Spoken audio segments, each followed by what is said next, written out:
अब देखिएगा, अब मैं आपके साथ आगे बढ़ रहा हूं और मैं अपने अगले कंसेप्ट की तरफ आता हूं, एक्रूअल कंसेप्ट या मैं बोलूंगा revenue recognition concept. Accrual concept या रेवेन्यू रिकॉग्निशन कंसेप्ट क्या होगा? दो चीजें होती हैं, एक होती है आपने सेल कब की। लेट से मैं आपको कहता हूं कि मैंने जनवरी 2021 में सेल की, बट मुझे जो पैसा रिसीव हुआ वो फरवरी में जाके रिसीव हुआ। मुझे जो पैसा रिसीव हुआ वो फरवरी में जाके रिसीव हुआ। आप मुझे बताओ, अकाउंट्स के अकॉर्डिंग मैं जिस मंथ में या जिस डे पर सेल हो रही है, मैं अपनी इनकम इसको उस दिन मानूंगा या अपना रेवेन्यू मैं इसको उस दिन मानूं जिस दिन सेल हुई, या जब रिसीव होगा तब मानूंगा? तो अकाउंट्स कहता है कि भाई जिस दिन आपकी ट्रांजैक्शन होती है, जिस दिन आपकी ट्रांजैक्शन होती है, ट्रांजैक्शन का मतलब यहां पे हमारे केस में जैसे सेल हो रही है, तो जिस दिन मेरी सेल होती है एंड प्लस मेरे ऊपर ये ऑब्लिगेशन आ गई कि मुझे अमाउंट रिसीव होगा ही होगा, मुझे पैसा मिलेगा, मुझे इस चीज का उम्मीद है, अगर ये दोनों कंडीशन सेटिस्फाई हो गई तो मैं उसी दिन अपना रेवेन्यू रिकॉग्नाइज कर लूंगा। रेवेन्यू बोले तो रेवेन्यू एक तरीके से अभी आपको समझाने के लिए अगर मैं बोलूं तो इनकम, हालांकि होता नहीं है, जिन लोगों ने पढ़ा हुआ है मेरे से, आपने पढ़ा हुआ है पहले से वंश, तो होता नहीं है, लेकिन अगर मैं बोलना चाहूं तो मैं कह सकता हूं ठीक है, मेरी हिंदी में बोलते हैं उसको आगम, जो टोटल इनफ्लो मेरे पास आता है पैसे का, तो मैं किस दिन अपना रेवेन्यू रिकॉग्नाइज करूंगा? जिस दिन मेरी दोनों कंडीशन सेटिस्फाई हो जाएगी, जिस दिन मेरी दोनों कंडीशन सेटिस्फाई हो जाएंगी। कौन सी दोनों कंडीशन? ट्रांजैक्शन हुई है, transaction has been done, plus obligation to receive the amount is establish, और आपको पैसा मिलेगा ये श्योरिटी हो चुकी है। तो मैंने आपके साथ एग्जांपल लिया, इस कंसेप्ट के अनुसार बिजनेस रेवेन्यू तब मान लेगा जब उसे ट्रांजैक्शन कर दी हो, प्लस पक्का हो गया हो कि पूरा नहीं है, पैसा मिलेगा, ये भी श्योर हो गया है कि आपको पैसा मिलेगा, और दूसरा आपकी ट्रांजैक्शन हो चुकी है। एग्जाम्पल के लिए हमने लिखा mister A sold the goods for ₹50,000 in February. Mister A ने गुड सोल्ड किए 50,000 के फेब्रुवरी में, but the amount receive for this sale in April. लेकिन अमाउंट कब मिला आपको? अमाउंट मिला 2006 में, अप्रैल में, जबकि आपने सेल की फरवरी में। In this case revenue shall be recognized in February 2006। इस केस में रेवेन्यू जो है वो रिकॉग्नाइज हो जाएगा कब? फरवरी में ही आप उसे रिकॉग्नाइज मान लोगे, रेवेन्यू को आप फरवरी में ही रिकॉग्नाइज मान लोगे। ये दोबारा रिपीट हो गई है लाइन। अंगद क्लियर है?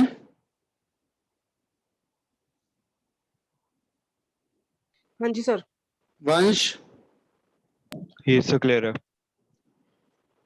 ठीक है जी। अब एक कंसेप्ट और समझो, और इसमें ना ये वाली दो लाइनें बहुत इंपॉर्टेंट है। ये कंडीशन, ये आपके पास जो छोटे क्वेश्चन आएंगे आपके एग्जाम में उसमें भी पूछा जाता है कि कौन सी दो कंडीशन है जिनके फुलफिल होने पर रेवेन्यू को रिकॉग्नाइज करना चाहिए, या when revenue should be recognised. तो इसको ध्यान रखना, ये दोनों कंडीशन आपको मेंशन करनी होती है। अच्छा, एक कंसेप्ट होगा मेरे पास, मैचिंग कंसेप्ट कह दूं मैं या मैचिंग प्रिंसिपल कह दूं? मैचिंग कंसेप्ट या मैचिंग प्रिंसिपल, ये क्या कहता है? ये कहता है कि जो कॉस्ट, कॉस्ट का मतलब होता है आपका एक्सपेंस, जो कॉस्ट आपकी इनकर हुई है, क्यों इनकर हुई है? खर्चा जो आपका हुआ है, क्यों? रेवेन्यू के लिए। कॉस्ट मतलब एक्सपेंस, जो एक्सपेंस आपका हुआ है रेवेन्यू को कमाने के लिए, should be recognised as an expense. आप उसे अपना खर्चा शो करोगे कब? उस पीरियड में जब रिलेटेड रेवेन्यू को शो करोगे, उस पीरियड में जब रेवेन्यू, रिलेटेड रेवेन्यू को शो करोगे। फॉर एग्जाम्पल, ध्यान से समझना, फॉर एग्जाम्पल मैंने सैलरी पे की रुपीज 20,000। इस 20,000 में से 10,000 फरवरी की है, 10,000 मार्च की है। इसमें से 10,000 फरवरी की है एंड 10,000 मार्च की है। अभी मैं जो चल रहा हूं, मैं आपसे पूछता हूं expense to be shown in Feb. अब मैं फेब में कितना खर्चा शो करूंगा? क्या मैं फेब में वो खर्चा शो करूंगा जो मैंने पे किया, या मैं वो खर्चा शो करूंगा जो फेब का है और जिसको करके मुझे फेब में फायदा हुआ होगा? यार मैंने फेब में अपने स्टाफ से काम लिया, उसके बदले में मैंने उनको सैलरी पे करी है। मैंने फेब में अपने स्टाफ से काम लिया, उनसे रेवेन्यू जनरेट करवाया, पैसा कमाया और उसी के अगेंस्ट में मैंने उनको सैलरी दी। तो जो फेब का रेवेन्यू है वो भी शो हो गया, और जो फेब का एक्सपेंस हुआ है उस रेवेन्यू को जनरेट करने के लिए वो भी फेब में शो हो गया। लेकिन फेब में मैंने 10,000 एक्स्ट्रा सैलरी पे करी है, कब के लिए? मार्च के लिए। लेकिन क्या मैंने मार्च का रेवेन्यू शो कर लिया? भाई मार्च तो अभी आया ही नहीं। मार्च का रेवेन्यू कब शो होगा? मार्च में। तो उस मार्च के रेवेन्यू को जनरेट करने के लिए जो खर्चा हुआ है वो भी कब शो होना चाहिए? मार्च में ही शो होना चाहिए। ये मैचिंग प्रिंसिपल है। मैं दोबारा पढ़ रहा हूं क्या लिखा है। Cost incurred to earn revenue, वो खर्चा जो आपने किया है रेवेन्यू को कमाने के लिए, उसको आप एज अ खर्चा शो करते हो कब? उस पीरियड में जिस पीरियड में आप उस रेवेन्यू को शो करते हो। बताओ भाई समझ आया कि नहीं? सर आगे समझ।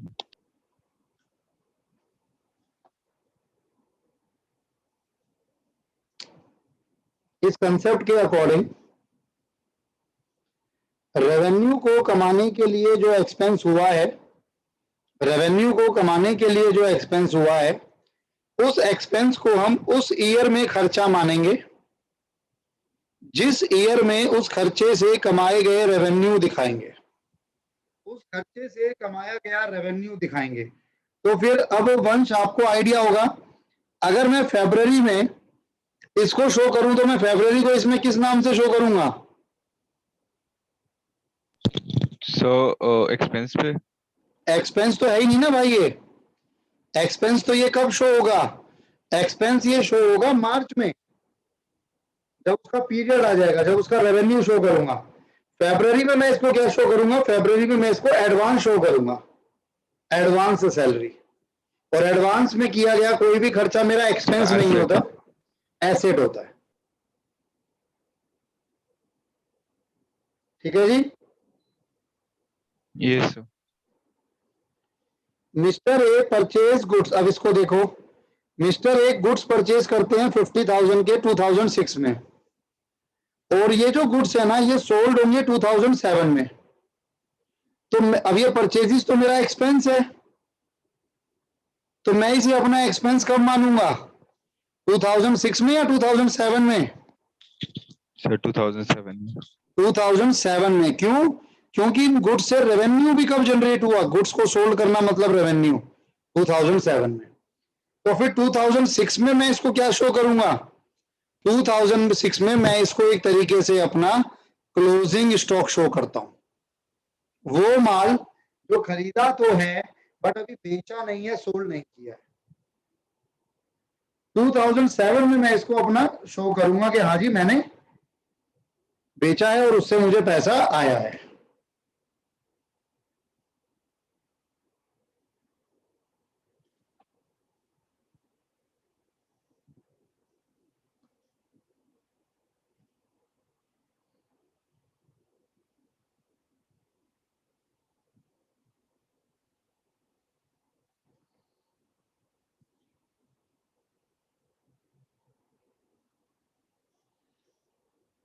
In the given case treatment, अब ये क्या कहता है? रिलेटेड गुड्स को आपने सोल्ड किया, according to matching principle he should show the purchases as an expense. 2007 में वो खर्चा शो करना चाहिए। क्लियर है यहां तक? मैचिंग प्रिंसिपल आया समझ? अब आता हूं मैं आपके साथ फुल डिस्क्लोजर So- प्रिंसिपल। हाँ जी हाँ जी हाँ जी प्लीज। सर जो मैचिंग प्रिंसिपल था उसमें से हमने 2006 के रिकॉर्ड में तो हमने स्टॉक दिखाया हमारा 50,000 का, और हम जी। शायद उसके लिए जब डोल एक्सपेक्ट का करेंगे तो कैश हम रिड्यूस करेंगे। हाँ, जब आप परचेज करोगे तो आपका एक कैश रिड्यूस होगा और एक आपका क्लोजिंग स्टॉक इंक्रीज होगा।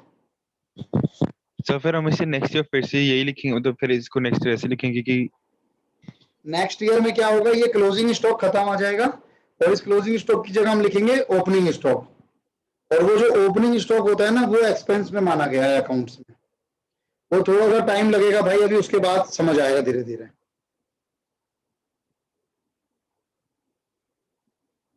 अभी बस ये है कि हाँ हमारा क्लोजिंग स्टॉक एक्सपेंस नहीं होता, नेक्स्ट ईयर ये शो हो जाएगा एज एन ओपनिंग स्टॉक, और ओपनिंग स्टॉक हमारा एक्सपेंस होता है।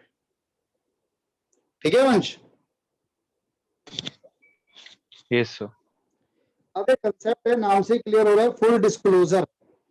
फुल डिस्क्लोजर का क्या मतलब है कि फुल्ली डिस्क्लोज करना है, कोई भी चीज छोटी ना हो एंड कोई भी चीज झूठी ना हो। फुल होना चाहिए, कंप्लीट होना चाहिए, अंडरस्टैंडेबल होना चाहिए। किसका? मटेरियल इंफॉर्मेशन का। अब यहां पे जो मेन पॉइंट आपके पास आ रहा है बच्चे वो है मटेरियल। ये मटेरियल क्या है, कोई सी इंफॉर्मेशन मटेरियल है या नहीं है। पहले भी मैंने आपके साथ डिस्कस किया था, ये मैं दोबारा डिस्कस कर रहा हूं आपके साथ। ये एक कंपनी ने अपना प्रॉफिट शो किया 5 CR, 5 करोड़। कंपनी ने आपने देखा यार बहुत बढ़िया कंपनी है, 5 करोड़ का प्रॉफिट है, तो आप उस कंपनी की तरफ अट्रैक्ट होगे, आप अपना पैसा उस कंपनी के शेयर्स में लगाना चाहोगे। क्यों? क्योंकि कंपनी अच्छा कर रही है, प्रॉफिट कमा रही है। लेकिन एक अंदर की बात बताऊं, कंपनी ने आपसे एक इंफॉर्मेशन छुपाई। कंपनी ने क्या इंफॉर्मेशन छुपाई? इसमें ना इंक्लूड है इंश्योरेंस कंपनसेशन।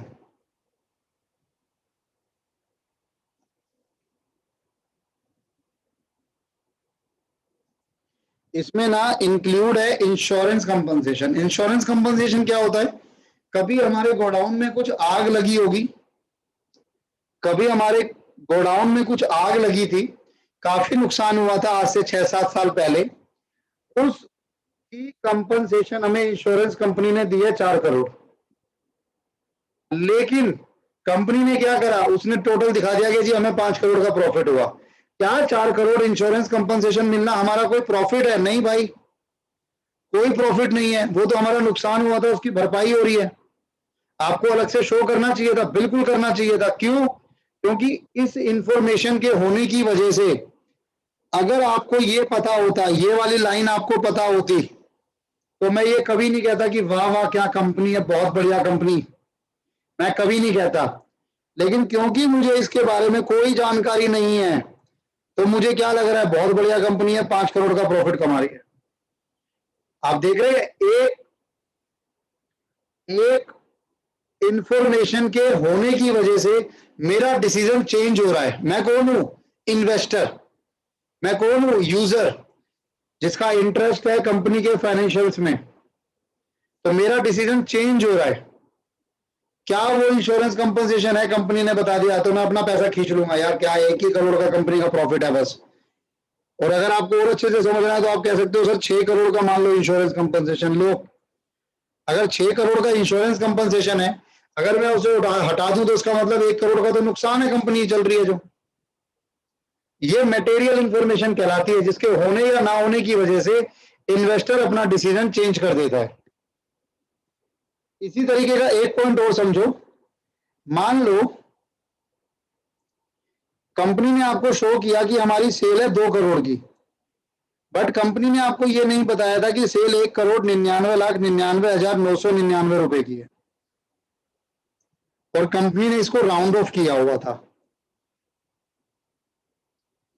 मैंने देखा 2 करोड़ का प्रॉफिट है, मैंने पैसा लगा दिया, लेकिन जैसे ही मुझे पता लगा कि प्रॉफिट 1,99,99,999 रुपए है, तो क्या मेरे डिसीजन पर कोई चेंजेस आएगा? कोई चेंजेस नहीं आएगा सर। 1 रुपए से क्या फर्क पड़ जाएगा सर, कौन सी आसमान जमीन पर आ जाएगा? कुछ भी फर्क नहीं पड़ने वाला, राउंड ऑफ है, हो गया। तो ये वाली जो इंफॉर्मेशन है ये शो करो या मत करो कोई फर्क नहीं पड़ता, क्योंकि ये मटेरियल इंफॉर्मेशन नहीं है। इसकी वजह से इन्वेस्टर अपना डिसीजन चेंज नहीं कर रहा, लेकिन ये मटेरियल इंफॉर्मेशन है, इसको शो करना जरूरी है। इसकी वजह से इन्वेस्टर अपना डिसीजन चेंज कर रहा है। तो ऐसी कोई भी इंफॉर्मेशन जो मटेरियल होगी उसको पूर्णतः रूप से कंप्लीट एंड अंडरस्टैंडेबल फॉर्म में आपको रिपोर्ट करना होता है, आपको बिजनेस का शो करना होता है। बताओ भाई क्या कहते हो? सर मेरे को एक चीज पूछनी है। पूछिए। सर जो आपने पहला वाला बताया और से पहले वाला जिसमें इंश्योरेंस का हुआ है, सर अगर जिस साल हमारे बर्न हुए हैं गुड्स जी और हमें पता है कि हमें इंश्योरेंस मिल जाएगी बाद में, तो हम उसे लॉस में शो करेंगे? हाँ जी सर, करेंगे। और इसके लिए अभी आप ध्यान रखना सर, आपका सवाल अच्छा है। इसके लिए मैं ये वाला कंसेप्ट पढ़ूंगा, 2 मिनट दो बस मुझे। और सर एक और बात जी सर, क्या कहते हैं, हम ये वाली बात भी डिस्क्लोज नहीं करेंगे क्योंकि वो तो सिर्फ हम क्या कहते हैं जब फाइनल हमारा वो निकालेंगे, जैसे यहाँ पे उन्होंने लिखा है प्रॉफिट है 5 करोड़ का, तो वहां पे सर हम मतलब लॉस दिखाएंगे, फिर हम सीधा आपको कि इतना लॉस हुआ है हमारा, तो सर नहीं सर, लेकिन हम देखो ये डिस्क्लोज नहीं कर रहे कि डिस्क्लोज होगा कैसे, वो एक अलग चीज है। डिस्क्लोज होगा कैसे, एक तो ये चीज है डिस्क्लोज होगा। अभी मैंने ये बोल दिया आपको कि 6 करोड़ इंश्योरेंस कंपनसेशन मिला है, वो शो करो। एक होता है कि उन्होंने डिस्क्लोज किया ही नहीं। अब आप मेरे से पूछो सर डिस्क्लोज होगा तो कैसे होगा? होगा ऐसे कि आएगा तो तब भी प्रॉफिट 5 करोड़ का ही नजर, लेकिन अलग से एक जगह लिखा हुआ आएगा, जो हम अकाउंट बनाते हैं वहां पे लिखा हुआ आएगा कि 5 करोड़ हमारा प्रॉफिट है। क्यों? क्योंकि 6 करोड़ का इंश्योरेंस कंपनसेशन मिला है, वो शो होना चाहिए। यही सवाल था या मैंने गलत समझा वंश? सर मैं ये पूछ रहा था कि सर जब हम लॉस, हम मतलब 5 साल पहले जब हमारे गुड्स बर्न हुए थे, सर हमने तब भी हमने वो नहीं करा डिस्क्लोज, जैसे इस वाले एग्जांपल में हम नहीं कर रखा, हमने बस बोल रखा है 5 करोड़ का प्रॉफिट है, हाँ तो सर हमने तब भी लॉस लिखा हुआ है, लेकिन अगर हम डिस्क्लोज करते तो हमारी कंपनी का प्रॉफिट होता, मतलब इन्वेस्टर्स का डिसीजन चेंज होता क्योंकि उन्हें लगता है कि हाँ भाई गुड्स डिस्ट्रॉय हुए हैं, हाँ इसलिए वो लॉस हुआ है। बिल्कुल सर। तो अगर वो भी एक आपका क्या है ना, देखो जब नुकसान होता है ना, तो नुकसान में हम लोग ये देखते हैं कि हमारे पे अफेक्ट कितना होगा। फॉर एग्जाम्पल मेरी कंपनी है जिसका टर्नओवर मतलब सेल्स है 5,000 करोड़ की या 5 लाख करोड़ की सेल है मेरी कंपनी की एनुअल, और मेरे को 5 करोड़ का नुकसान हुआ, तो 5 करोड़ नुकसान is like peanuts for me. वो तो कोई फर्क पड़ेगा नहीं क्योंकि मेरा 5,000 करोड़ का टर्नओवर है। मैंने कहा नहीं दिखाता यार, कोई फर्क नहीं पड़ने वाला, ये तो छोटे मोटे नुकसान है, तो चल गया सर, कोई फर्क नहीं पड़ा। वहीं आपकी क्यों मानते हैं, मान लो कोई मिस्टर XYZ है, उसकी कंपनी है, वो उसका भी नुकसान हुआ 5 करोड़ का, वो कहता मैं भी नहीं दिखाता, जब सुमित ने नहीं दिखाया तो मैं भी नहीं दिखा रहा। भाई दिखाओ, क्यों? क्योंकि उस XYZ का जो टर्नओवर है, एज्यूम करो वो 7 करोड़ है, तो 7 करोड़ के टर्नओवर वाली कंपनी का अगर 5 करोड़ का नुकसान हो रहा है गुड्स का, तो शायद ऐसा भी हो सकता है कि वो कंपनी दोबारा सर्वाइव ही ना कर पाए। तो उनके लिए वो इंफॉर्मेशन मटेरियल है। मेरे लिए जिसका टर्नओवर 5 लाख करोड़ है, उसके लिए वो इंफॉर्मेशन मटेरियल नहीं है। मैं चाहूं तो शो करूं, चाहे तो ना करूं, बट उसे तो शो करनी पड़ेगी क्योंकि उसकी सर्वाइवल पे ही अब डाउट हो रहा है। आया समझ में? Yes sir. ठीक है, तो हर एक के लिए अलग होता है। अब मैं ये बार बार बोल रहा हूँ कि 6 करोड़ का 5 करोड़ का, मैंने दोनों फिगर दिखाई है। और शो कैसे होगा वो तो सर बहुत आगे की बात है। एक हमारे अकाउंट्स में ना जितना भी कंसेप्ट मैं आपको पढ़ा रहा हूँ, ये सब एक अकाउंटिंग स्टैंडर्ड्स पे चलते हैं। जैसे सेक्शंस होते हैं ना, लॉ में सेक्शंस होते हैं, उन सेक्शंस में लिखा होता है ऐसा होगा तो ऐसा होगा। अकाउंट्स में वो सब चलता है अकाउंटिंग स्टैंडर्ड्स पे। ये अकाउंटिंग स्टैंडर्ड्स पिक्चर में लाती है ICAI, institute of chartered accountant of India. तो वो भी हम लोग आगे चल के, मतलब मैं तो पढ़ चुका है, आप भी पढ़ोगे कभी आगे, अगर CA इंटर तक जाते हो तो। ना तो 12th में है ना CA फाउंडेशन में, CA इंटर में स्टार्ट होता है, थोड़ा सा एडवांस लेवल है। अभी मैंने आपको ये बताया फुल डिस्क्लोजर प्रिंसिपल के अकॉर्डिंग आप अपने बिजनेस में घटने वाली वो सारी घटनाएं, all those events which happen in your business and which are material in nature, important part क्या है, मटेरियल है, तो आप उन्हें फुल्ली डिस्क्लोज करोगे। फुल्ली डिस्क्लोज का मतलब है कंप्लीट एंड अंडरस्टैंडेबल फॉर्म में, मटेरियल इंफॉर्मेशन क्या है? वो इंफॉर्मेशन जिसके होने या ना होने की वजह से, इन्वेस्टर अपना डिसीजन चेंज कर सकता है। आई होप आपको क्लियर हो गया होगा। ये सब क्लियर है। सेम मटेरियलिटी प्रिंसिपल भी सेम चीज है। Material information include all those financial information which can change the decision of investor or user. Materiality principle states that there should be complete and same है बिल्कुल understandable reporting of all material information of business. तो ये सब same है। अब एक concept आ रहा है prudence concept, most important one. आपके एग्जाम में ये कंसेप्ट आपको देखने को मिलेगा ही मिलेगा। ये कंसेप्ट क्या कहता है सर? ये कंसेप्ट ये कहता है, मैं आपसे पूछता हूं, मैंने आपको माल बेचा था सर उधार पर, किसी का भी एग्जाम्पल उठा लो, मान लो मैं बात करता हूं अंगद की, मैंने एज अ सेल्स पर्सन मैंने आपको माल बेचा था 5 लाख का अंगद जी। जब माल लिया था जब, तो आप बड़े खुशी खुशी आपने मुझे कहा कि हाँ जी सर हम आपको बहुत जल्दी पेमेंट करेंगे 1 महीने के अंतर्गत। 1 महीना छोड़ो सर, 1 साल बीत गया, मुझे आपसे पैसा नहीं मिला।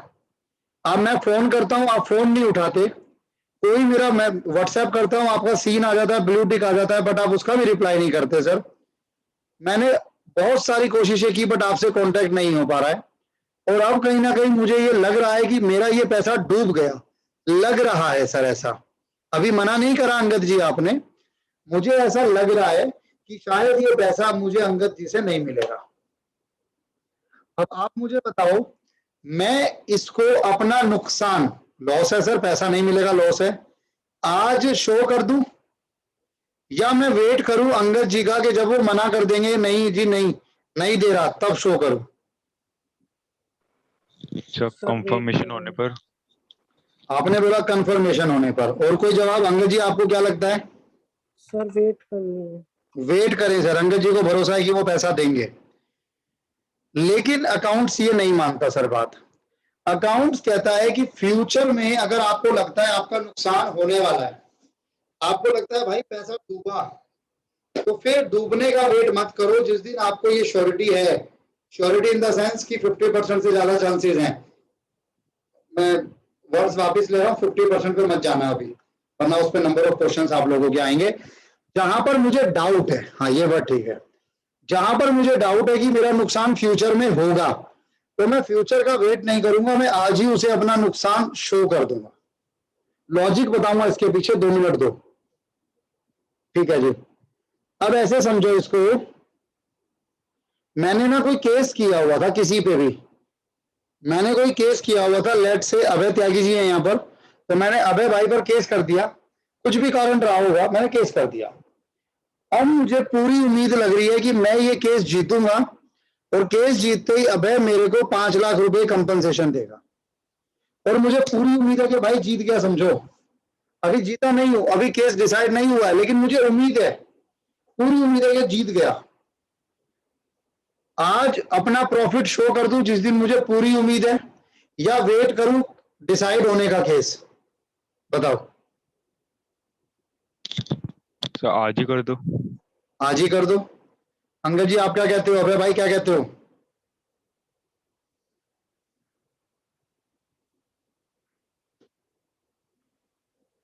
नहीं कहना चाहते कुछ? ठीक है, नहीं सर आज नहीं कर सकता।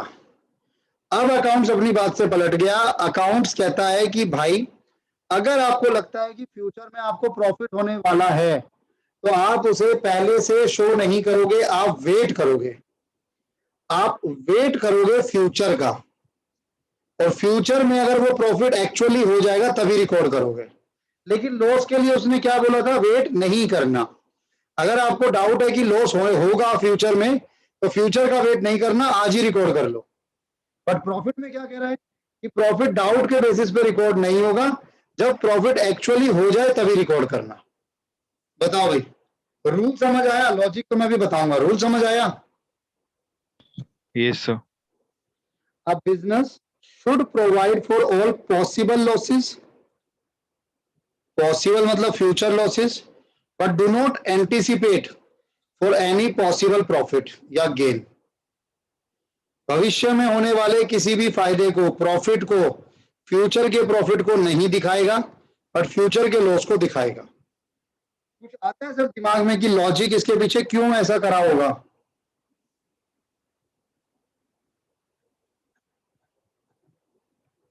या मैं इस पे प्रकाश डालूं? एक बार फिर से बोला, आपने क्या बोला अभी? मैंने ये पूछा कुछ लॉजिक आपको लगता है कि ऐसा क्यों किया सर? ऐसा लॉ लॉ बोलेंगे हम इसको, कानून क्यों बनाया गया? सर ताकि शायद इन्वेस्टर्स को क्लैरिटी हो कि बिल्कुल सर, यहाँ पे जो सेफ रखा गया वो इन्वेस्टर्स को सेफ रखा गया। कैसे, मैं समझाता हूं। मैंने एक बिजनेस स्टार्ट किया और आप जैसे मासूम इन्वेस्टर्स को मैंने ढूंढा, भोले भाले इन्वेस्टर्स को मैंने ढूंढा और मैंने उनको एक सुनहरी पिक्चर दिखाई, एक गोल्डन मूवी दिखाई। क्या कि देखिए जी, आज हमने ये कंपनी स्टार्ट की है, बहुत जल्दी हमारी सेल 5 करोड़ की होगी, फिर 50 करोड़ की होगी, फिर 500 करोड़ की होगी, 5000 करोड़ की होगी। और ये सब मेरे अंदाजे चल रहे हैं। मैंने अपने अकाउंटेंट को बुलाया कि भाई मुझे लगता है मेरा अगले साल इतने का प्रॉफिट होने वाला है, एक काम करो बुक्स में दिखा दो। अगर ये रूल ना होता तो मेरा अकाउंटेंट भी कहता ठीक है साहब, आपको लगता है जो ठीक ही लग रहा होगा, हम दिखा देते हैं। मैंने प्रॉफिट दिखाया 5 करोड़। अगले साल फिर मैंने कहा यार मुझे लगता है मेरे को प्रॉफिट होने वाला है 10 करोड़, दिखा दो। और ऐसे 2-4 साल के अच्छे अच्छे मैनिपुलेट प्रॉफिट दिखाकर मैंने आप लोगों से पैसा इकट्ठा कर लिया। और एक दिन आया कि मैं रातों रात जो है अपना फ्लाइट पकड़ा और माल्या साहब के घर, विजय माल्या के साथ मैं भी चला गया। ऐसा हो सकता था कब? अगर ये रूल ना हो। लेकिन इस रूल को बोला नहीं जी नहीं, आप इस तरीके से भोली भाली जनता के साथ धोखा नहीं कर सकते। प्रॉफिट फ्यूचर का नहीं दिखा सकते, प्रॉफिट दिखाकर आपकी बुक्स को अच्छा अच्छा नहीं बना सकते। लॉस लॉस तो सर आपको दिखाना पड़ेगा, क्योंकि आपकी कंपनी आपकी नहीं है, उस पर लोगों का पैसा लगा हुआ है और लोगों को यह जानने का अधिकार है कि आपकी कंपनी फ्यूचर में कितना नुकसान उठा सकती है। इसीलिए इस कंसेप्ट के अकॉर्डिंग ये डाला गया कि भविष्य में होने वाला, फ्यूचर में होने वाला लॉस पहले ही शो कर दो, लेकिन फ्यूचर में होने वाले प्रॉफिट को आप शो नहीं करेंगे, वेट करेंगे, जब वो प्रॉफिट होगा तभी शो करेंगे। आई होप समझ आया होगा। Yes sir. अंगद क्लियर है? हाँ जी सर। हाँ जी सर। ठीक है जी। अब एक कंसेप्ट आता है बच्चे मेरे पास, कंसिस्टेंसी अजम्पशन। नाम से क्लियर हो रहा है कंसिस्टेंसी। कंसिस्टेंसी क्या होता है? कंसिस्टेंट होना किसी भी चीज को लेके।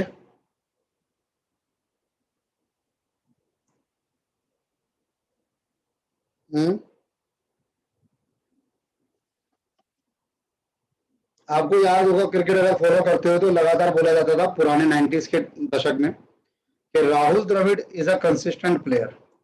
राहुल द्रविड़ आया है तो 20, 25, 30 रन मार के, 50 रन मार के जाएगा ही जाएगा। वहीं दूसरी तरफ हमारे पास प्लेयर होते थे युवराज सिंह जैसे, जो चल गए तो रेल में वरना जेल में, यानी कि गड़बड़ कर देते थे। चल गए तो एक ओवर में 6 छक्के भी मार देंगे, नहीं चले तो हो सकता है पहली बॉल पे ही आउट हो जाए। कंसिस्टेंसी बेसिकली क्या है? वो चीज जो रेगुलर बेसिस पे फॉलो हो रही है। अकाउंट्स में इसको कैसे इनकॉर्पोरेट किया गया? हाँ जी, हाँ जी, हाँ जी, सर हमारी 11th में ये टीएस ग्रेवाल लगी हुई है। हाँ जी। Okay sir. सर आपका स्कूल बताएगा वैसे तो, स्कूल कौन सा है? जसपाल कौर। जसपाल कौर। जसपाल कौर में 99% आई थिंक वही है, टीएस ग्रे वाली है। फिर भी एक बार टीचर से कंफर्म करके परचेज करना। अब अकाउंट्स में कंसिस्टेंसी कंसेप्ट कैसे आया? अकाउंट्स में ना किसी भी चीज को निकालने के नंबर ऑफ मेथड्स हैं। जैसे डेप्रिसिएशन एक कंसेप्ट आएगा आपके पास फ्यूचर में। मैंने डेप्रिसिएशन का मतलब बताया था कि आप कोई एसेट लेकर आते हो, उस एसेट की वैल्यू धीरे धीरे कम हो जाती है। ये जो वैल्यू धीरे धीरे फॉल हो रही है, कम हो रही है, उसको डेप्रिसिएशन कहा जाता है। कंपनी जो है डेप्रिसिएशन को चार्ज करने के अलग अलग मेथड है। 2 मेथड बता रहा हूं, एक WDV और एक SLM। अगर कंपनी ने WDV मेथड से डेप्रिसिएशन को चार्ज किया है तो कंपनी नेक्स्ट ईयर भी सेम मेथड फॉलो करेगी, उससे नेक्स्ट ईयर भी सेम मेथड फॉलो करेगी, उससे नेक्स्ट ईयर भी सेम मेथड फॉलो करेगी। अकाउंटिंग प्रैक्टिस, प्रैक्टिस का मतलब हो गया method. Once selected and adopted, जो मेथड आपने एक बार सिलेक्ट कर लिया, और फिर उसको एडॉप्ट कर लिया। वही मेथड आपको कंसिस्टेंटली फॉलो करना है year after year.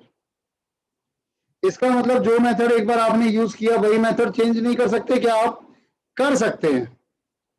It does not mean that company can not change it's accounting practice, they can, लेकिन अपनी मर्जी से नहीं।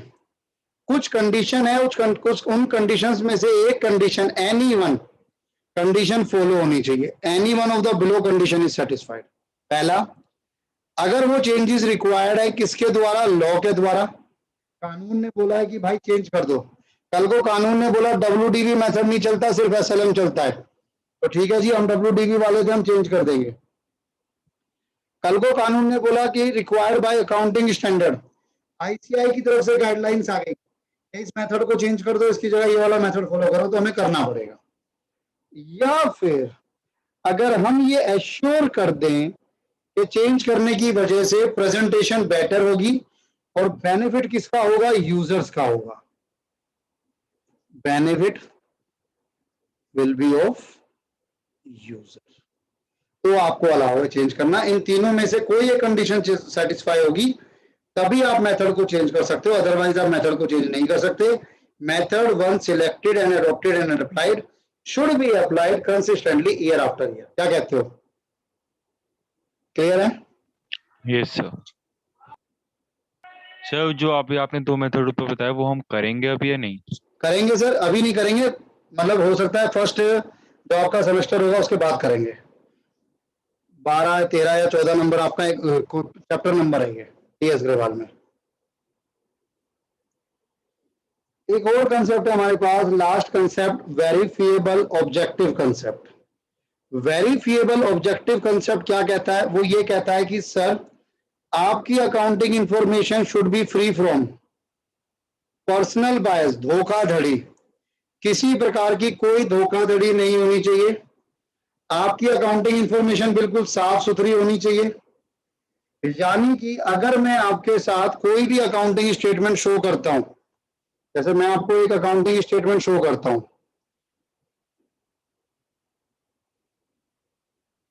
इनकम टैक्स,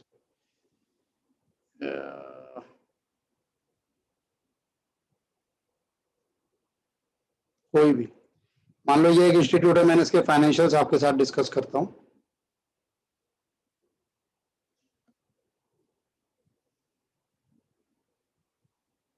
देखो, अब मैंने आपके खाली बैलेंस शीट है क्या?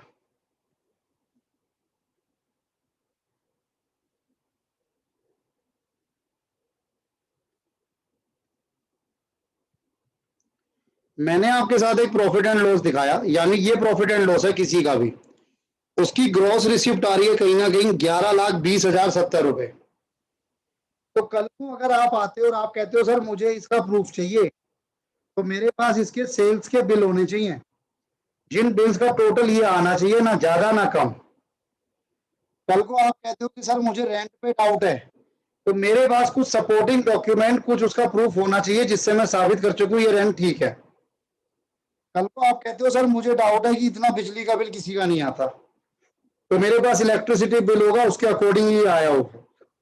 सॉरी, कल को आप कहते हो सर एडवर्टीजमेंट पे कहाँ खर्चा किया हमें बताओ, तो मैं आपको एडवर्टाइजिंग एजेंसी के बिल्स दिखाऊंगा, या जो मैंने उनको पेमेंट किया अपने बैंक के थ्रू वो शो करूंगा। आपका कोई भी ट्रांजेक्शन ऐसा नहीं होना चाहिए जिसका एविडेंस आपके पास ना होना चाहिए। All measurement, all transaction should be supported by evidence. इस कंसेप्ट के अनुसार अकाउंटिंग पर्सनल धोखाधड़ी से मुक्त होनी चाहिए। जो भी आइटम आप अकाउंट में शो कर रहे हो उसका सबूत होना चाहिए, प्रूफ होना चाहिए। बताइए जी। सर वैसे तो क्लियर है, लेकिन सर कुछ चीजें ऐसी होती हैं जिसके मतलब हम प्रूफ नहीं दे सकते। जैसे जो अभी आपने सर हमें वो दिखाई थी, सो उसमें एक होता है स्टाफ वेलफेयर, तो सर हम उसके प्रूफ क्या दिखा सकते हैं? सर बैंक स्टेटमेंट, आपने बैंक से पेमेंट की होगी, इसीलिए मोदी जी बार बार कह रहे हैं कि कैश में पेमेंट ना की जाए। और अगर फिर भी अगर आपकी पेमेंट बहुत छोटी है, जैसे मैं रोज का चाय पानी का खर्चा मान लूं, तो जहां से भी आप ला रहे हो उसकी रिसिप्ट होंगी, वो रिसिप्ट दिखा दो, इस तरीके से। सर जैसे मैं कोई बिजनेसमैन है, वो अपने बैंक से निकालता है पैसे, और उन्हें अपने पर्सनल यूज के लिए करता है, लेकिन वो अकाउंट्स में शो करता है कि ये मैंने इस डेट पे पैसे निकाले थे, लेकिन मैंने स्टाफ वेलफेयर के लिए यूज करा है। सो इसका क्या प्रूफ है कि मतलब उसने पैसे निकाले तो वो यूज कैसे हुए? कोई प्रूफ नहीं है सर, यही मैनिपुलेशन है जो कि आपकी प्रैक्टिकल लाइफ में होती है। फिर हमारे जैसा सीईओ उस पर साइन करता है, उसका ऑडिट किया जाता है, फिर हम लोग चेक करते हैं। बाकी वो प्रैक्टिकल एस्पेक्ट ज्यादा हो जाएगा वंश। Okay sir. यहाँ तक क्लियर है सबको? Yes sir.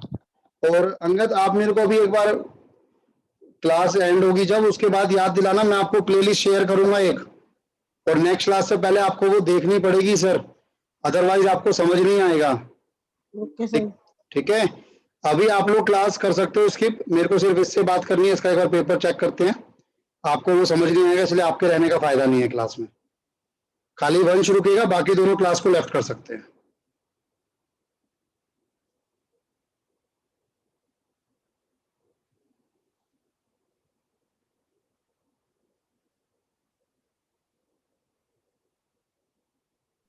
सर मैं जाऊँ फिर? हाँ जी बिल्कुल।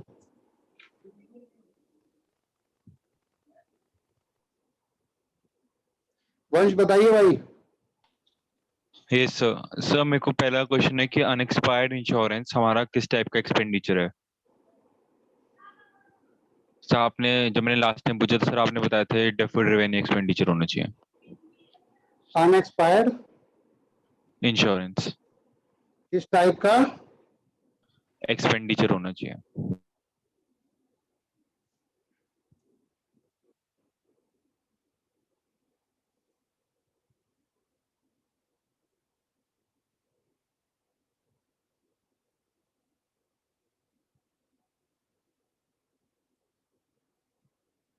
इन दोनों में इसमें कंफ्यूजन होगी ना, इसमें डेफर्ड रेवेन्यू में और रेवेन्यू में।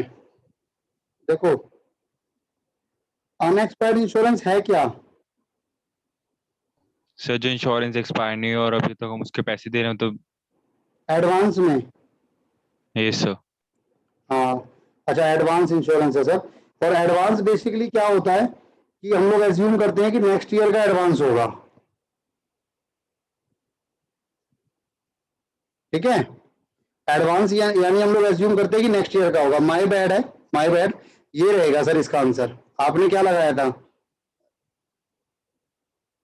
सर क्या रहेगा इसका आंसर? रेवेन्यू, रेवेन्यू भाई। सर मैंने लिखा तो डेफर्ड रेवेन्यू है, लेकिन टीचर तो कह रही है हमारी कैपिटल रेवेन्यू, कैपिटल एक्सपेंडिचर। नहीं, कैपिटल एक्सपेंडिचर क्यों रहेगा?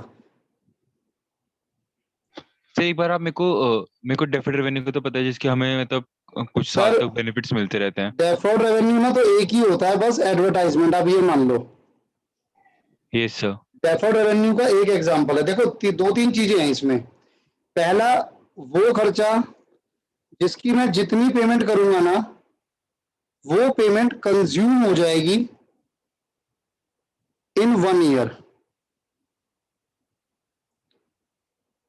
कोई भी ऐसा खर्चा जिसकी कंजम्पशन 1 ईयर में हो जाएगी, वो मेरा रेवेन्यू एक्सपेंडिचर हो जाता है। दूसरा मेरा होता है कैपिटल एक्सपेंडिचर, जिसकी पेमेंट तो कर रहा हूं, पेमेंट तो 1 टाइम है, लेकिन उसका बेनिफिट जो है वो लॉन्ग चलेगा, लंबा चलेगा। और तीसरा होता है मेरे पास डेफर्ड रेवेन्यू एक्सपेंडिचर। इसमें दोनों की क्वालिटी होती है।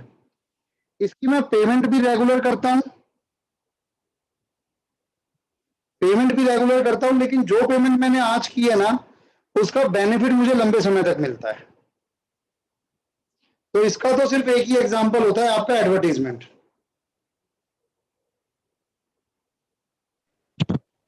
सर मतलब ये आपके हिसाब से रेवेन्यू है जो मतलब फर्स्ट वाला है? देखो, मेरे हिसाब से अगर चलोगे ना, तो मेरे पास दो चीजें होती हैं। एक होता है एक्सपेंडिचर, और बेसिकली एक्सपेंडिचर में मेरे दो कवर होते हैं। एक जिसमें मेरे को करंट एसेट मिलता है, और जिसमें मेरे को फिक्स्ड एसेट मिलता है। अब अनएक्सपायर्ड इंश्योरेंस मेरा कोई फिक्स्ड एसेट तो है नहीं, जो मैं उसे कैपिटल एक्सपेंडिचर बोलूंगा। वो तो मेरा करंट एसेट है एक तरीके से, कि भाई इस साल है, नेक्स्ट ईयर खपत हो जाएगी उसकी, खत्म हो जाएगा। अब अगर वहां पे ये अज्यूम कर रहे हो आप कि आपने कोई ऐसा एडवांस दे दिया जो कि 4-5 साल का एडवांस दे दिया, तो एक अलग बात है, वरना मेरे अकॉर्डिंग ये रेवेन्यू एक्सपेंडिचर है।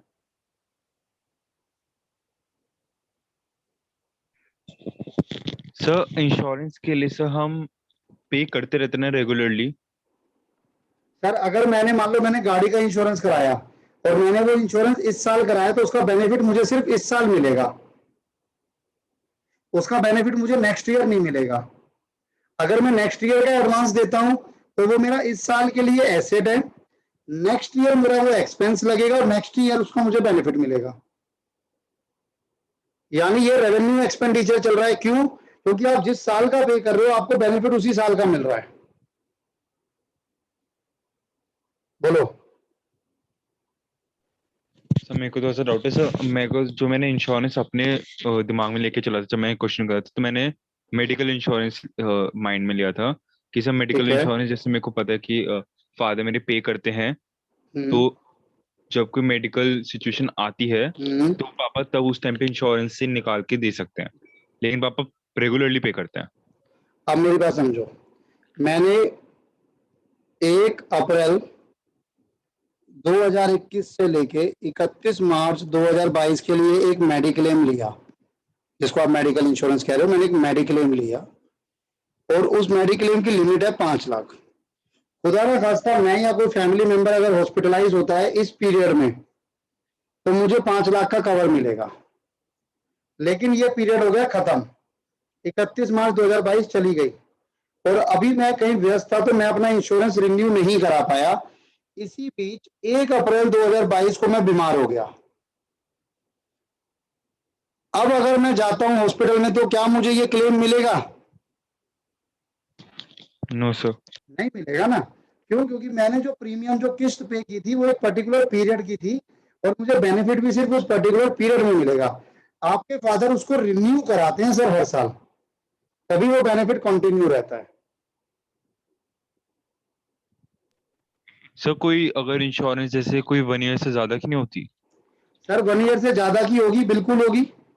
तो फिर वो एक तो हो गया भाई, मैंने 2 साल का इंश्योरेंस आज पे कर दिया तो मुझे 2 साल का बेनिफिट मिलेगा, तो वो तो फिर मैं 2 साल का एक साथ हो गया ना, वो एडवांस थोड़ी है।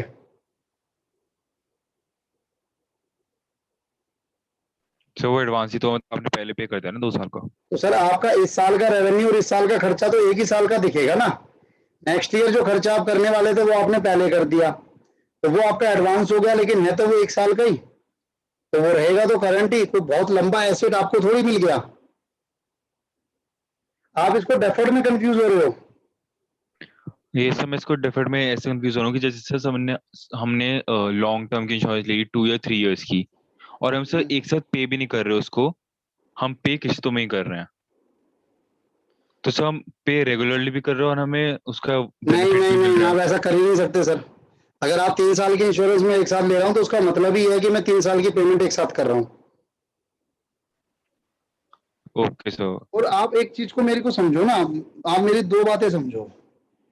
आपने एक तरफ इंश्योरेंस की पेमेंट की, एक तरफ एडवर्टीजमेंट की पेमेंट की। आपने एडवर्टीजमेंट की दोनों सेम करी, आपने इंश्योरेंस की भी करी 19-20 की और इसकी भी करी 19-20 में। अब 19-20 के बाद 19-20 में जो आपने पेमेंट की उसका बेनिफिट आपको कब मिलेगा? बोलो।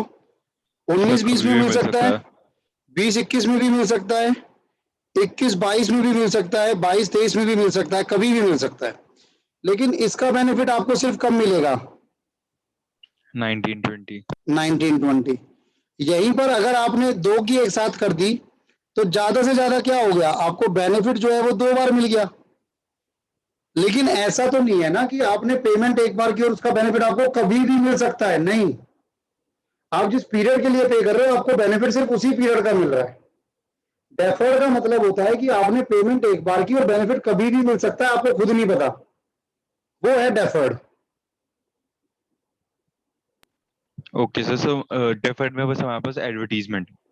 डेफर्ड में हमारे पास एडवर्टीजमेंट होता सर फिर इसका जो नेक्स्ट पार्ट है इसी क्वेश्चन का, सही फिर से कंफ्यूज कर रहा है, a loss to be written off over 3 years. इसमें हमें बताना है कौन सा एक्सपेंडिचर है।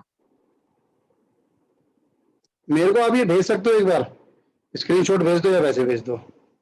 सर मैं स्क्रीनशॉट भेज देता हूँ क्योंकि सर पूरी फाइल नहीं जाएगी वो।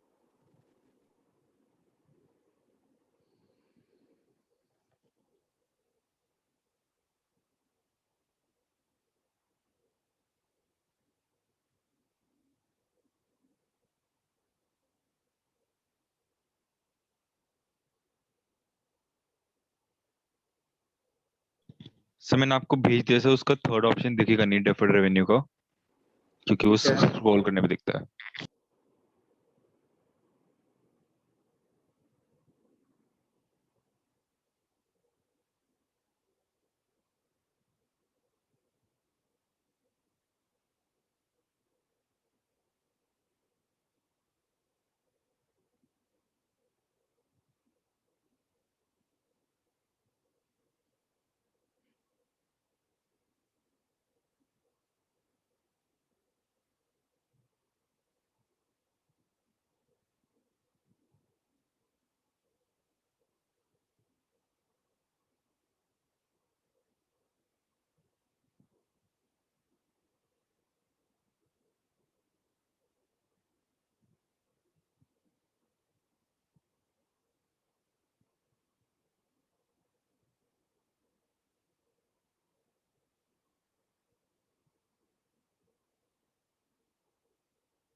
डेफर्ड आएगा सर।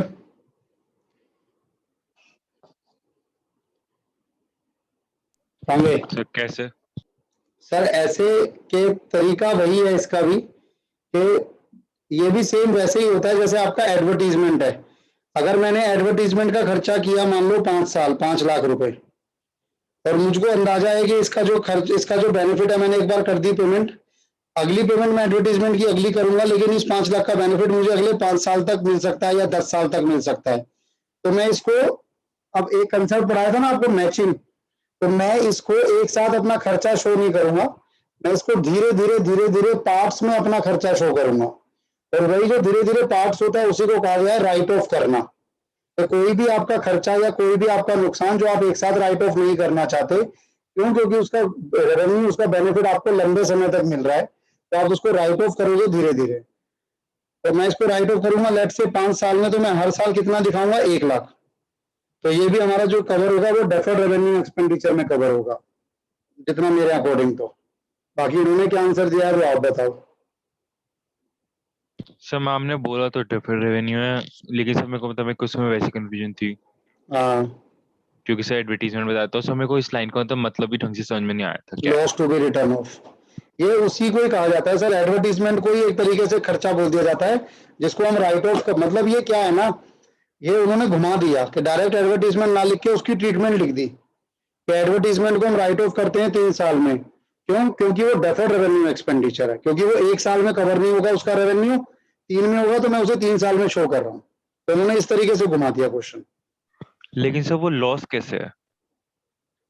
सर लॉस नहीं, एक्सपेंस बोल लो आप चाहे तो उसको, भले ही लॉस मत बोलो। देखो कोई भी जो डेफर्ड रेवेन्यू होता है ना, तो हम ये नहीं कहते कि एक्सपेंस को राइट ऑफ करना है।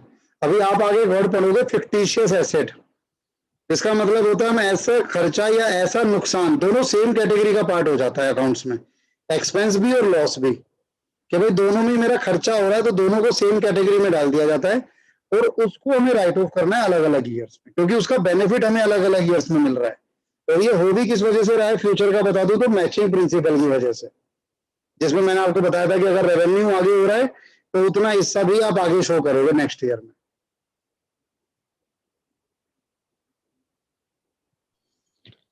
ओके सर, और सर कॉपीराइट्स एसेट होता है या लाइबिलिटी? सर कॉपीराइट हमने करा रखा है। सर ये नहीं बता रखा उन्होंने, बस कॉपीराइट्स लिखा हुआ है। सर एसेट होना चाहिए, इंटेंजिबल एसेट है। सर कैसे? सर कॉपीराइट क्या होता है आइडिया आपको? ये सर जब सर हमारा कंटेंट या कोई हमारी चीज यूज हाँ, करता है तो सर हम कॉपीराइट देते हैं उसको कि मतलब हमारा यूज नहीं कर सकते, या कर रहे हो तो हमें क्रेडिट देना चाहिए। क्रेडिट देना पड़ेगा, रॉयल्टी देनी पड़ेगी आपको। तो मैंने कुछ भी एक ऐसा इन्वेंशन किया, मैंने उसका कॉपीराइट करा लिया। तो कॉपीराइट का मतलब क्या है कि अब वो आइटम, वो एसेट मेरे को फ्यूचर में बेनिफिट प्रोवाइड करेगा, रॉयल्टी दिलवाएगा। अब उस पर मेरा राइट है, मेरी ओनरशिप है, तो इसलिए वो मेरा एसेट है। गुडविल, पेटेंट, कॉपीराइट, ट्रेडमार्क, ये सब मेरे इंटेंजिबल एसेट्स हैं।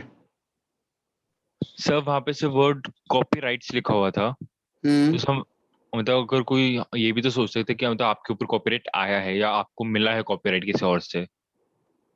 सर सोच सकता है, लेकिन सोचना नहीं है। देखो, मैं एक वर्ड बार बार यूज करता हूँ, प्रिजम्पशन, कि आप बेसिकली क्या सोचोगे। जैसे अगर अकाउंट्स में मैं आपको लिख के दे देता हूँ रेंट, रेंट आपके लिए क्या है, तो आप एज अ बिजनेसमैन ये नहीं सोचोगे कि भाई मुझे रेंट मिला होगा, आपकी पहली थिंकिंग जाएगी कि मैंने रेंट पे किया होगा।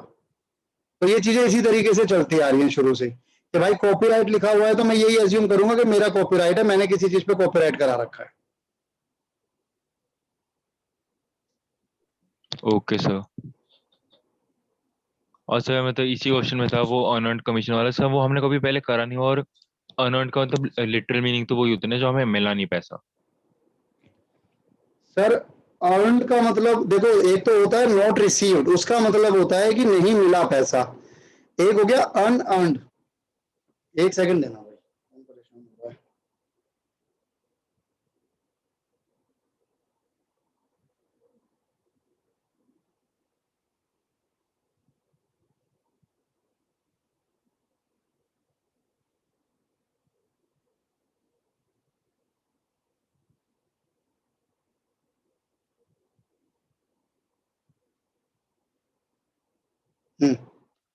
अनअर्नड मैं आपको बता रहा था, अनअर्नड का मतलब हो गया कि जैसे मेरे को आपसे फीस मिल जाए और अभी तक मैंने स्टार्ट भी नहीं करा आपको पढ़ाना, मैंने पहले ही फीस ले ली, मान लो मैंने 12th की फीस ले ली आपसे, तो ये मेरी अनअर्नड इनकम है, जो मुझे रिसीव तो हो चुकी है, लेकिन अभी मैंने अर्न नहीं करी।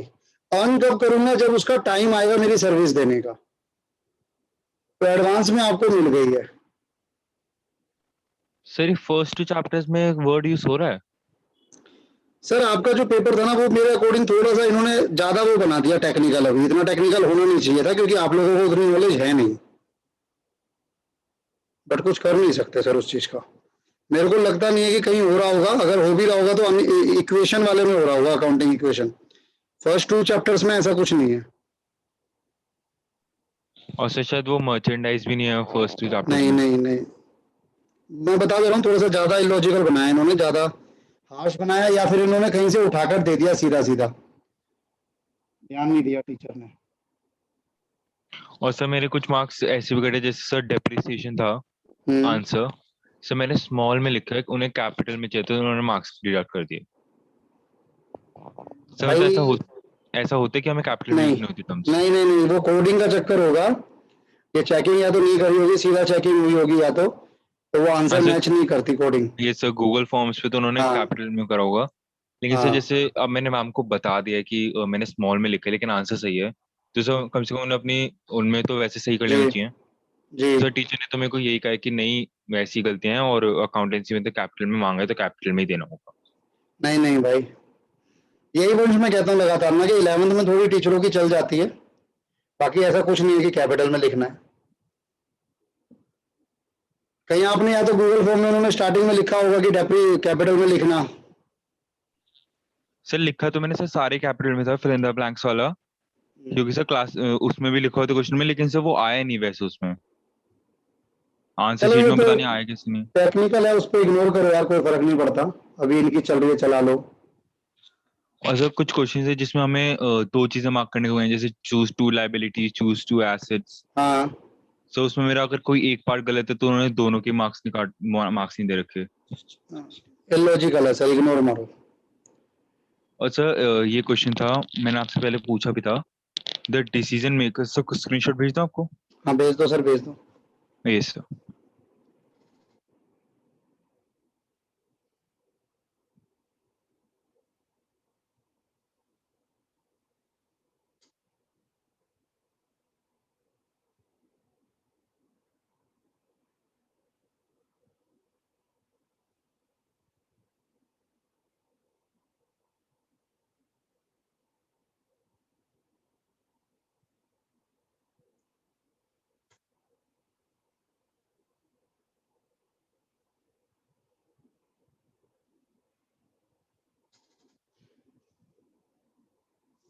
ये तो मैंने उस दिन भी कहा था सर, आपको भी दोनों में से कुछ भी हो सकता है, डिपेंड करता है कि उन्होंने क्या आंसर लगा रखा है। ये सर, और सर मतलब जैसे जो हमने पढ़ा था अंडरस्टैंडेबिलिटी और रेलेवेंस में, सर हमने तो ये पढ़ा था कि डेटा रेलेवेंट होना चाहिए, और अंडरस्टैंडेबिलिटी में हमने पढ़ा था कि समझ में आना चाहिए हाँ आसानी से। लेकिन सर इसमें तो मतलब लाइन ही अलग दे रखी है, the decision maker must interpret accounting information in the same sense as it is prepared and conveyed to them. भाई, मतलब ये मैं तो फिर वही डिफाइन में कहूंगा। था नहीं ना। हाँ नहीं, ये मैं फिर वही कहूंगा कि दोनों आंसर सही हैं। अब वो डिपेंड करता है कि टीचर ने कौन सा आंसर मार्क किया हुआ है, तो वो ठीक उठाया उसने।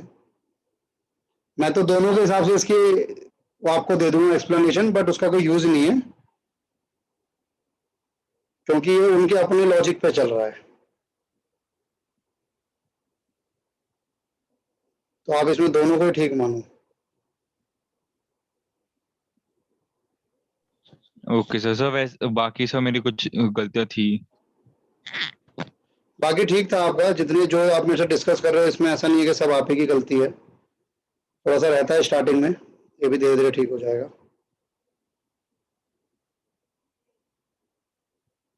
ठीक है जी। सर वैसे मेरे 30 में से 17 बन रहे हैं, मतलब वैसे जो इन्होंने दिए मार्क्स।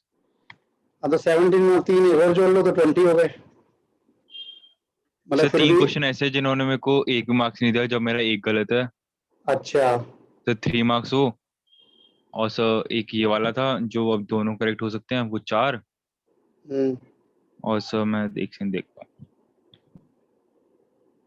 स्कूल कौन एक सा सर है? डेप्रिसिएशन वाला, सर कुलाचिन राज। यार कुलाची तो पहले से ही बदनाम है अकाउंट्स को लेकर, ऐसा क्यों? कुलाची के स्टूडेंट कभी भी खुश क्यों नहीं होते अकाउंट्स में? सर पता नहीं सर, हमारी तो टीचर इस वजह से मिले सर। मैंने क्लास में आज मैम से बोला था, जब हमें पेपर मिले, कल मिले हमें शाम को पेपर, हाँ। तो हमारी क्लास आज सुबह थी, तो मैंने मैम से बोला मैम पेपर डिस्कस कर लो। तो मतलब सर मैम का पहला रिस्पॉन्स में कोई ये था कि मैं तो कभी पेपर डिस्कस ही नहीं करती। फीमेल टीचर है, मेरे को नाम उनका नहीं पता, बाकी पिछली बार भी मेरे स्टूडेंट थे समीर, वैभव, तो वो आज अभी भी सीए इंटर में आ गए हैं वो लोग, बट वो वहाँ परेशान ही रहे। कुलाची वालों को तो थोड़ा सा कम ही ध्यान देना चाहिए स्कूल में भाई, कम मतलब टीचर पे ज़्यादा वो नहीं करना चाहिए। आप अपना करो, जो भी है मेरे से डिस्कस कर लिया करो। Okay sir. चलो ठीक है भाई, thank you. Thank you sir.